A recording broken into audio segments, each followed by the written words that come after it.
the slave who would be king. Captain, robe of state. His Hebrew mother brought her to the prison before she died.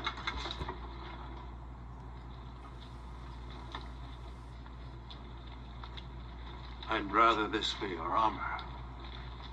You will have need of a scepter. Give me this binding pole.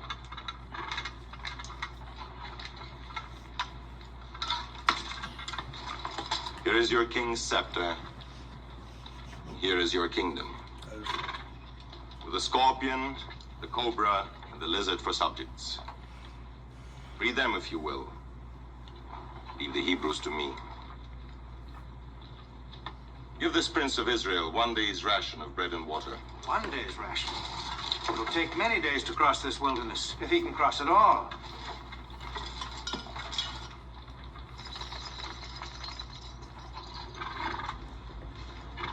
I commend you to your Hebrew God, who has no name. If you die, it will be by his hand, not by mine.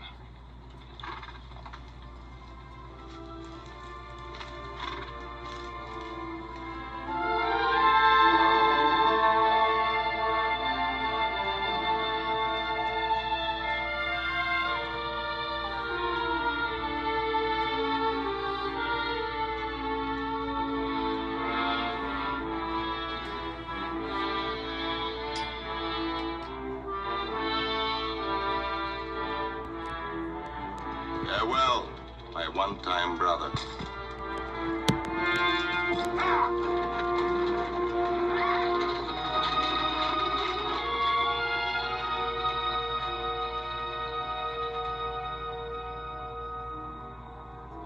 Into the blistering wilderness of Shur, the man who walked with kings now walks alone. Torn from the pinnacle of royal power, stripped of all rank and earthly wealth, a forsaken man, without a country, without a hope. His soul in turmoil, like the hot winds and raging sands that lash him with the fury of a taskmaster's whip. He is driven forward, always forward, by a God unknown or a land unseen.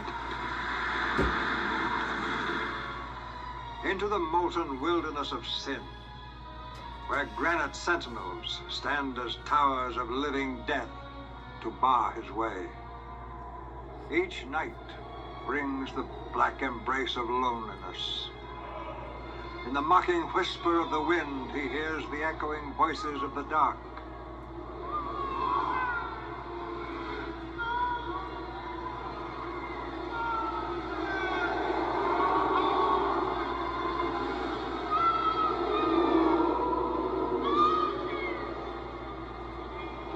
His tortured mind, wondering if they call the memory of past triumphs, or wail foreboding of disasters yet to come, or whether the desert's hot breath has melted his reason into madness. He cannot cool the burning kiss of thirst upon his lips, nor shade the scorching fury of the sun. All about is desolation. He can neither bless nor curse the power that moves him, for he does not know from where it comes.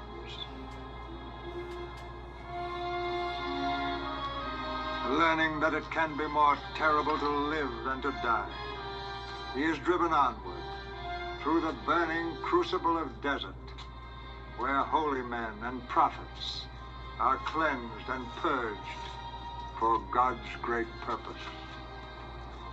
Until at last, at the end of human strength, beaten into the dust from which he came, the metal is ready for the Maker's hand.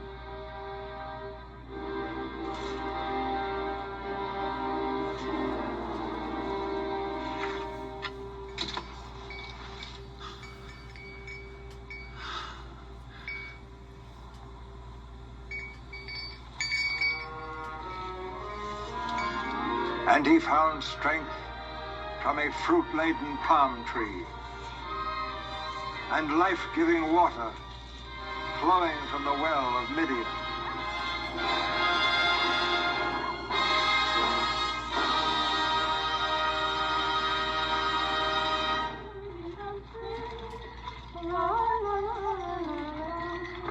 If only sheep were men. Unmarried men. Can you think of nothing else? I don't know. I've never tried. I wish sheep could learn to water themselves.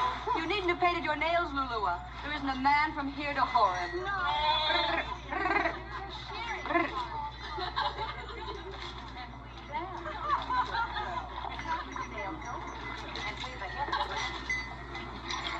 What do you see, Sephra? What are you looking at? A man. Oh, what? A man? Kind of a man. Only one handsome. Was he handsome? Look at his sandals. Egyptian. His robe is not Egyptian. Who cares? He's a man. Yes.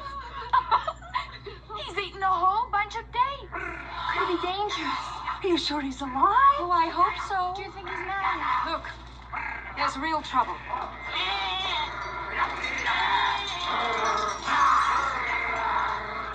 Amalekites. Oh, Amalekites. I'll talk to them.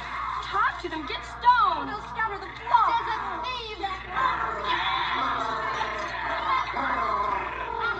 We drew this water. Out of the way, girl. This is the well of Jethro, our father. You have no right here. Our goats don't know your father. Jethro's mark is on the well. They can't read either. Nor can we. He is the sheik of Midian.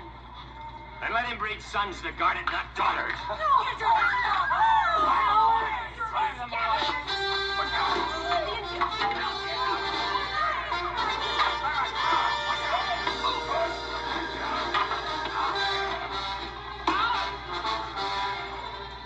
Let them be first whose hands have drawn the water.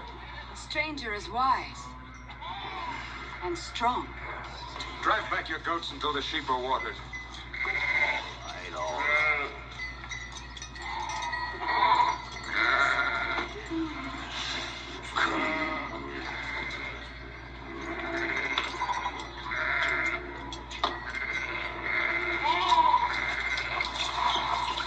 We should draw water for you and wash the desert dust from your feet. Of course you should. Here's fresh water. I have soap weed. Well, then he first remove his sandals. Never did a lost sheep have so many shepherds. We have no towel. Oh, my veil will serve. But Here, let me pour the water. Am I to be bathed or drowned? I'll hold it for you. Is it true that Egyptian girls paint their eyes? Yes. Very few have eyes as beautiful as yours. And who's the brave one who stood against the Amalekites? Oh, that's Sephra. She's the oldest. Since you have already divided the stranger among you, I will ask a welcome for him in our father's tent. Our father's Jethro. He's sheik of Midian.